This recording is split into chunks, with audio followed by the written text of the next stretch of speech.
9 मार्च 1996 का वो यादगार दिन था जब भारत का पाकिस्तान से वर्ल्ड कप के निर्णायक क्वार्टर फाइनल में सामना हुआ बेंगलुरु के चिन्नास्वामी स्टेडियम में।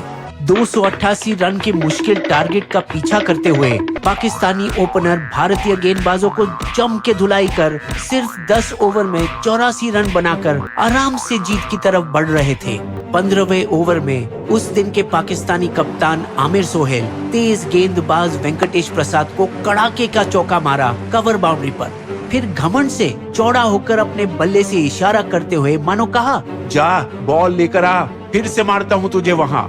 जिससे ज्यादातर शांत सा रहने वाला प्रसाद भी आग बबूला हो गया और पलटकर सोहेल को गुस्से से घूर कर देखा। फिर अपने बॉलिंग मार्ग पर वापस गया, ये सोचते हुए कि इसे तो गेंद से ही जवाब दूंगा। अब पूरे जोश में इतनी तेजी से वो दौड़ते आया, शायद जितना अपने करियर में पहले कभी किया न हो, और ऐसी फंडू गेंद डाली कि सोहेल के डिफेंस को चीरकर सीधे स्टंप्स पर आ टकराई। अब बारी थी प्रसाद की उसे रास्ता दिखाने की। पतली गली से निकल साले, जा अपनी ड्रेसिंग रूम।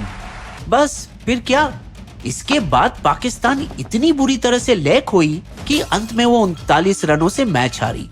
सहमे हुए पाकिस्तानी फैंस अपनी टीवी सेटों पर बंदूकें खाली कर दी और दुर्भाग्य से कुछ ने तो अपनी जान तक ली। मुल्लाओं भी उन्हें कोसने लगे, दगाबाज, गद्दार कहीं का। इतना हंगामा मचा कि उनके कप्तान वसीम अकरम के घर पर पत्थरों और सड़े अंडों से हमला तक हुआ और पाकिस्तान टीम को चोरी छुपे घर लौटना पड़ा ताकि फैंस की गुस्साई भीड़ का सामना न करना पड़े।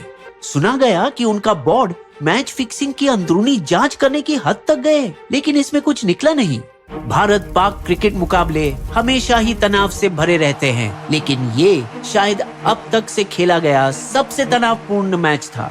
जबकि भारत 2006 के बाद से पाकिस्तान का दौरा नहीं किया, हालांकि आखिरी श्रृंखला 2012-13 में भारत ने मेजबानी की थी, अब दोनों सिर्फ अंतर्राष्ट्रीय प्रतियोगिताओं में ही मिलते हैं। हालांकि आज के युवाओं को शायद ये नहीं पता होगा कि 1962 और 77 के बीच भी क्रिकेट 16 साल के लिए जमा रहा, जब इस दौरान दोनों देश 2 युद्ध लड़े थे। रिश्ते को सुधारने के लिए क्रिकेट के दीवाने पाकिस्तानी राष्ट्रपति जनरल जियाउल हक और भारतीय प्रधानमंत्री मोरारजी देसाई मिलकर 1978 में गुडविल सीरीज शुरू की। पाकिस्तान में हुई ये सबसे पहली 3 मैचों की 1 दिवसीय श्रृंखला 1-1 पर अटकी हुई थी।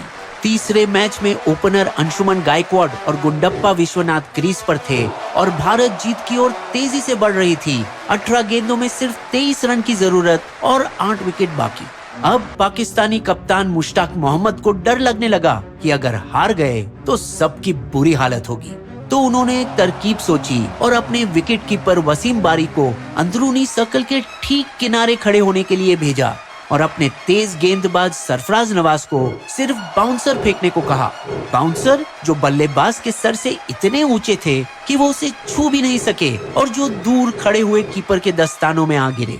ऐसे 4 गेंदों के बाद परेशान non striker Gundappa Viswanath umpire Shakoor Rana से शिकायत की, अरे जनाब, ये तो बहुत बड़ा वाइड है, आप कुछ बोलते क्यों नहीं? निष्पक्ष अंपायरों से पहले के दिनों में पाकिस्तानी अंपायर हमेशा अपने खिलाड़ियों के जेबों में रहते थे, क्योंकि अपने घर में हारना माफी के काबिल नहीं था। इसीलिए अंपायर राणा सिर्फ हंसे। हुजूर, अपने कप्तान से बोलिए कि बड़े हाइट के बैट्समैन भेजे। अब भारतीय बल्लेबाज आगे खेलने से मना कर दिए और मैच रुक गई। भारतीय कप्तान बिशन सिंह बेदी ड्रेसिंग रूम से बाहर आए और अपने समक्ष और अच्छे दोस्त जो सीमा रेखा पर फील्डिंग कर रहे थे उनसे पूछे, ये क्या ड्रामा है मुश्ताक? लेकिन मुश्ताक दोस्ती के बजाय डर चुना। हिम्मत है तो खेल के दिखाए हमारी फास्ट बॉलिंग। इस बेतुके जवाब से बेदी इतने नाराज हुए कि उन्होंने गंभीर फैसला लिया, अंशु, विशी, वापस आओ, हम ये मैच नहीं खेलेंगे। और क्रिकेट के इतिहास में पहली बार किसी टीम ने एक अंतर्राष्ट्रीय मैच जब्त किया। पीसीबी सचिव कर्नल रफी नसीम खिलाड़ियों को मनाने के लिए भारतीय ड्रेसिंग रूम तक आए। प्लीज ऐसा ना करें, ये सब मामूली बातें हैं। यहाँ तक कि भारतीय टीम मैनेजर बड़ौदा के महाराज फतेह सिंह राव गायकवाड़ भी स्थिति संभालने की कोशिश की। कप्तान साहब, ये राजनीतिक सद्भावना की बात भी है। लेकिन बेदी पहले से ही नाराज थे। सीरीज के दौरान उनकी कई मूल अपीलें भी ठुकराई गई थी, जहां अंपायर ने उल्टा उन पर ताना मारा था। आजा आजा वापस, ऐसे सिर्फ बोल्ड पर विकेट मिलेगी। पर बेदी एक खुददार कप्तान थे और किसी की बकवास सुनने के आदी नहीं थे। ये रही आपकी कप्तानी, मुरारजी भाई को बता दो और उन्हें फैसला करने दो। हालांकि मैदान की गर्मा गर्मी के बाहर ज्यादातर खिलाड़ियों के बीच अच्छी दोस्ती रहती है और मैच के बाद मजे किया करते।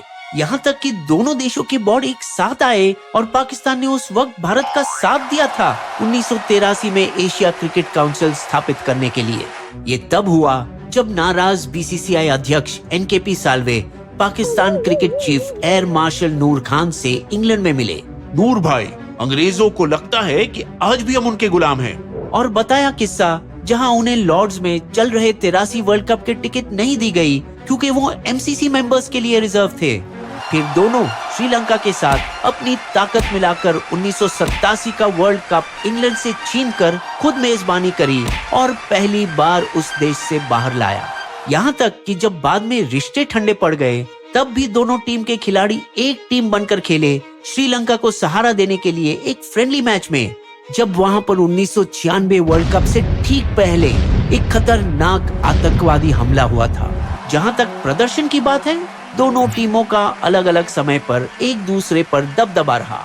1980 के दशक के पहले भाग में भारत ऊपर रहा और पाकिस्तान की पिटाई की 1985 के वर्ल्ड चैंपियनशिप फाइनल में। और बावजूद इसके कि उसी साल के रॉथमैन कप में इमरान खान की तेज गेंदबाजी हमें 125 पर ऑल आउट किया था, कप्तान कपिल देव की प्रेरित रहनुमाई में उनकी पूरी टीम सिर्फ 87 रन पर आउट हुए। हालांकि काया पलटी जब जावेद मियांदाद आखिरी गेंद पर छक्के से पाकिस्तान को जिताया 1986 के रोमांचक ऑस्ट्रेलेशिया कप फाइनल में। भारतीयों के लिए ये इतना तगड़ा मानसिक झटका था कि उसके बाद कई सालों तक वो लगातार पाकिस्तान से हारते रहे, खासकर शारजाह में। लेकिन सुर्खियों में इससे भी ज्यादा थी भारत के most wanted gangster Dawood Ibrahim के स्टेडियम में इठलाती हुई मौजूदगी। ढीठ डॉन शारजाह में एक बार भारतीय लॉकर रूम में भी घुसने की जुर्रत की। अगर तुम लोग टूर्नामेंट जीतोगे ना, मैं अपन की तरफ से सबको नया टोयोटा गाड़ी दूंगा। क्या बोलता है? ये सुनकर कपिल देव का चेहरा गुस्से से लाल हो गया। कौन हो तुम? यहाँ आने की इजाजत किसने दी? बाहर निकलो।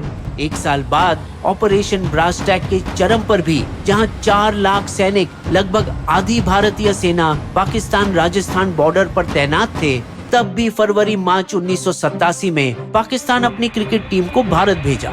लेकिन शायद इसकी असल वजह ये थी कि पाकिस्तान के राष्ट्रपति जियाउल हक इस श्रृंखला के बहाने भारतीय प्रधानमंत्री से मिलकर रिश्ते सुधारना चाहते थे। पर अंतराल मुख्तसर था और आने वाले सालों में कश्मीर की बढ़ती आतंकवाद दोनों देशों में तनाव इतना बढ़ाया कि एक बार फिर बायलैटरल क्रिकेट अगले 10 सालों के लिए रुक गया। इसके बाद पहली बार दोनों 1992 के वर्ल्ड कप में मिले, जब भारत की नाक में दम करने वाला जावेद मियांदाद एक बार फिर उनके सामने खड़ा था।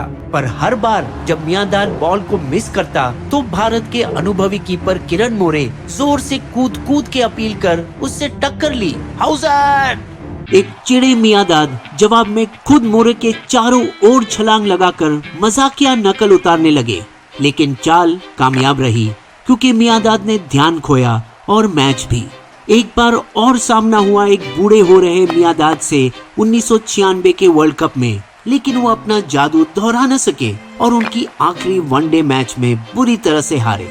हार के लिए जिम्मेदार ठहराए गए मियांदाद को उनकी ही टीम ने कभी अच्छे से अलविदा नहीं कहा। वो तो भारत के लेजेंड गावस्कर ही थे जिन्होंने उन्हें एक छोटे से जश्न के लिए भारतीय ड्रेसिंग रूम में बुलाया। 1999 वर्ल्ड कप में वेंकटेश प्रसाद फिर से हीरो बने और 5 विकेट लेकर भारत को जीत दिलाई।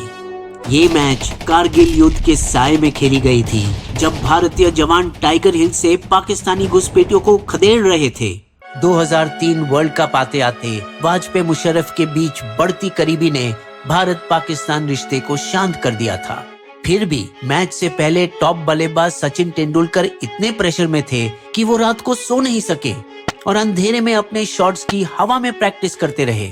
मैच में पारी के ब्रेक के दौरान सचिन गाने सुनते हुए अलग से बैठे आइसक्रीम खाते हुए अपने आप को शांत रखने के लिए।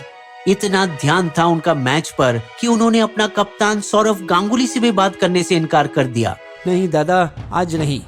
ध्यान का फल मिला जब सचिन ने शोएब अख्तर के पहले ओवर में ही 18 रन ठोके और भारत को 6 विकेट से जिताया। 2004 में भारतीय टीम 15 साल बाद पाकिस्तान के ऐतिहासिक दौरे पर गई और टेस्ट और वनडे दोनों सीरीज जीती।